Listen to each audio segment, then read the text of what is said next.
C'est le moment que je reparle de ce projet ubuesque, pour reprendre les propos de Laurent Goyard, pas Gaillard, Gaillard ça aurait été encore mieux, mais c'est monsieur Laurent Goyard, qui est le directeur général de la Fédération des offices publics de l'habitat. Un projet ubuesque. Je veux parler bien sûr du projet que vous avez présenté avec tant d'atours et de séduction, qui est donc la fusion entre Pays d'Aix Habitat et Famille et Provence. Pourquoi il est ubuesque ce projet et pourquoi je m'y oppose, pas simplement en tant que conseiller municipal, mais comme député. J'ai écrit à la nouvelle ministre du Logement et de la Rénovation urbaine. J'ai écrit au préfet. J'ai déjà eu une discussion avec le sous-préfet et donc je vous dis que je vais porter cette affaire au niveau qui convient pour empêcher que ce projet se réalise, puisque j'ai quand même eu une bonne nouvelle dans votre exposé, celui de M. Vincent notamment, c'est qu'on n'y est pas encore tout à fait au bout, et comme on n'y est pas encore, on peut soit l'arrêter, soit, je ne suis pas manichéen, y apporter des amendements, des réformes et autres. Alors, d'abord, pourquoi c'est un projet ubuesque? Parce qu'il est très rare, on va le dire ainsi, de rapprocher, entre guillemets, un office public d'HLM et un office privé. Si vous trouvez beaucoup d'exemples sur le territoire, vous me les donnez, je les ai cherchés souvent vainement. C'est un premier point. Une structure publique et une structure privée qui se marient, ça comporte énormément de problèmes juridiques, ça comporte évidemment beaucoup de problèmes politiques. Et dans ce cas, je veux le dire aux Aixois, je l'avais déjà dit une fois, il n'y a pas de sujet, selon moi, on a affaire à une privatisation. On appelle ça, en droit de l'entreprise, une fusion-acquisition, quoi. Ce n'est pas une fusion, c'est l'acquisition par Famille et Provence d'un parc de logements qui était et qui est pour l'instant public. Ce parc de logements, c'est une valeur de plus de 700 millions d'euros. Ces 700 millions d'euros, ils ont été le fruit du contribuable, de l'argent public, et ça a été dit également de l'apport par leur loyer des locataires. Donc voilà que ce qui est public, ce n'est pas la première fois que vous le faites, vous le transformez en privé. Premier élément donc de stupéfaction pour moi, et je ne suis pas le seul bien entendu, parce que la plupart des acteurs, je viens de citer Laurent Goyard, mais la plupart des acteurs dans ce dossier, que ce soit les cabinets d'avocats, les anciens responsables de Pays d'Aix Habitat, que ce soit bien entendu les salariés et leurs représentants légitimes, tous non seulement sont contre, mais sont sidérés par la forme de ce projet. Donc, premier point, c'est une privatisation pure et simple, et je tenais à le souligner. Deuxième point, Pays d'Aix Habitat a un cahier des charges qu'on pourrait appeler, pour que tout le monde comprenne, de service public. Famille et Provence n'a aucun cahier des charges ressemblant à un service public. Il a sa propre éthique, déontologie. Non mais vous me répondrez, il a sa propre éthique, déontologie, tout ce que vous voulez, mais il n'est pas soumis aux mêmes charges, aux mêmes impératifs que Pays d'Aix Habitat. Et donc il ne remplit pas le même rôle. Dans le cas où on a une absorption, on peut craindre pour que le logement social à Aix change de nature. Vous me dites qu'il y a très peu de PLAI. Peut-être, je vais vérifier ce chiffre qui me semble quand même vraiment, infime et qui montre, comme l'a dit mon collègue Cyril Diméo, votre carence à la matière. Mais tout de même, au-delà des PLAI, on sait très bien que Famille et Provence, derrière, il y a la caisse d'épargne, il y a de plus grands groupes. Leur préoccupation, c'est évidemment l'efficience économique, un modèle économique rentable, et on ne peut pas leur reprocher, bien entendu, mais dans ce modèle économique rentable, eh bien, on aura une conception du logement qui va profondément changer. Et je pense que, sans trop tirer de plan sur la comète, peut-être que justement ce logement intermédiaire qui deviendrait de plus en plus la règle va d'autant plus s'imposer dans cette fusion, alors que les besoins en termes de logements sociaux, très sociaux, sont très importants.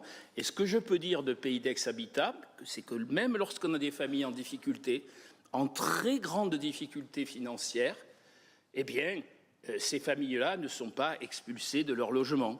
Ces familles-là sont accompagnées, autant que faire se peut, dans une mission de service public que n'aura jamais Famille et Provence, à moins qu'ils changent totalement de nature. Mais comme ils sont privés, je ne vois pas comment ils pourraient changer de nature.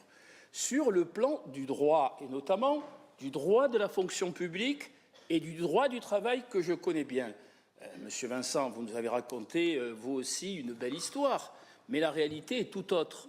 La réalité, c'est que l'on va obliger des fonctionnaires, et il y en a dans cette structure, à devoir être détachés auprès d'une structure privée. Vous me dites que ça sera sur la base du volontariat. Certes, mais dans la situation telle qu'il est, on comprend que la marge de manœuvre des fonctionnaires soit relativement, pour ne pas dire totalement réduite, et donc ils vont subir ces détachements.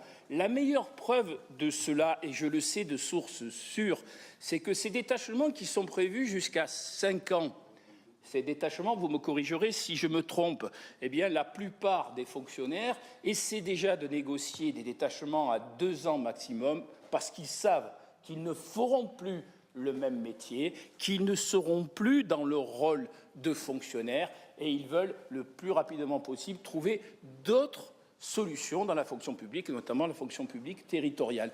Donc il y a là aussi une incongruité juridique. Il va y avoir, vous le disiez, énormément de départs à la retraite qui sans doute ne seront pas remplacés et donc on va avoir un service public qui va se dégrader. Je voudrais vous donner également un exemple. Il y a dans Pays d'Aix Habitat un accueil physique centralisé. Monsieur Vincent avait l'air de nous dire que ce n'était pas terrible et que demain il y aurait plein d'accueils réalisés par Famille et Provence. Je demande à voir, car pour l'instant, si vous êtes locataire de Pays d'Aix Habitat, vous avez des interlocuteurs. Si vous êtes locataire de Pays, sans que tout soit idéal, hein, bien sûr, si vous êtes locataire de Pays d'Aix Habitat, moi je connais des familles, par exemple des personnes âgées, ou le personnel de Pays d'Aix Habitat, sans en faire des héros, mais que vous le sachiez tout de même, en proximité, prend les courses de ces personnes âgées qui habitent à l'étage, leur monte leurs fournitures, leurs courses, ouvre la porte et les aide ainsi chaque jour. Il m'étonnerait que dans le monde de Famille et Provence, on puisse faire des choses pareilles. Quant à Pays d'Aix Habitat, je veux rappeler plusieurs choses. Pays d'Aix Habitat n'est pas en difficulté financière.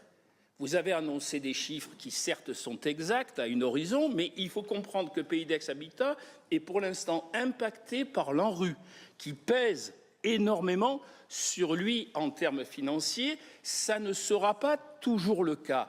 Le deuxième point sur lequel je veux aussi attirer l'attention, c'est que depuis des années, en fait, on a pillé les bailleurs sociaux publics, on a pris leur argent parce qu'on en avait besoin au niveau de l'État. Et évidemment que ces bailleurs publics peuvent se retrouver en difficulté. Mais moi, j'ai beaucoup plus confiance en office public pour l'avenir, même en termes de solidité économique et financière, qu'en Famille et Provence, où les aléas peuvent être nombreux. Et Famille et Provence n'est pas forcément à l'équilibre, il me semble, Monsieur Vincent. Donc voilà des raisons, je pense, extrêmement importantes pour être à tout le moins interrogatif sur ce projet, prudent, plus que prudent, selon moi, pour des raisons de principe, mais aussi des raisons pratiques, telles que je viens vous les donner. Donc je vous dis que j'y suis défavorable, j'ai écrit en ce sens, je ne suis pas le seul, et je pense qu'il y a évidemment, ça a été dit par Philippe Klein, une autre solution naturelle. Il y a la SAC, il y a 2 offices publics, un à Aix et l'autre à Marseille, et c'est ceux-ci qui, dans le cadre des impératifs de la loi Elan, devraient se marier. Et là, j'en arrive, excusez-moi, je vais un peu caricaturer, à ce que vous avez sans doute comme réflexion, entre guillemets, réflexion, derrière ce sujet.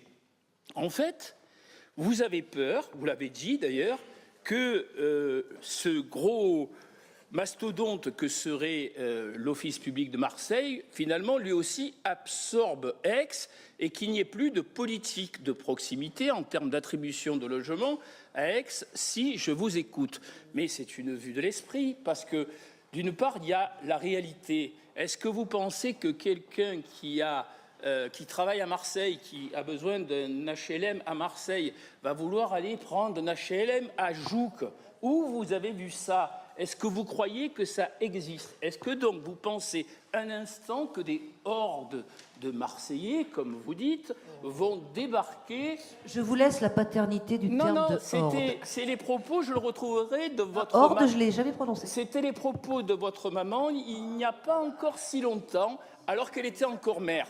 Donc, je répète ce que je dis. Est-ce que vous avez peur de l'arrivée massive de populations étrangères, entre guillemets, à Aix-en-Provence, ce qui me semble, encore une fois, aberrant? Et deuxièmement, est-ce que vous ne pouvez pas comprendre que dans une ZAC qui serait bien constituée et organisée, on ait une possibilité d'autonomie entre, d'un côté, ceux qui relèvent d'Aix, Pays d'Aix Habitat, et de l'autre, l'Office de Marseille, et qu'on puisse là trouver les équilibres dans un cadre juridique qui, lui, serait véritablement sécurisé. Ce qui m'étonne là-dedans, c'est l'attitude de la métropole, pas la vôtre, parce que j'ai compris ce que vous vouliez. Je ne dis pas que vous voulez privatiser à tout prix, mais vous pensez ainsi protéger le logement social à Aix, et je pense que vous appliquez une mauvaise méthode. Mais ce qui m'étonne, c'est la métropole. Si la métropole avait dit dès le départ non, c'est un rapprochement comme ça se fait dans d'autres domaines,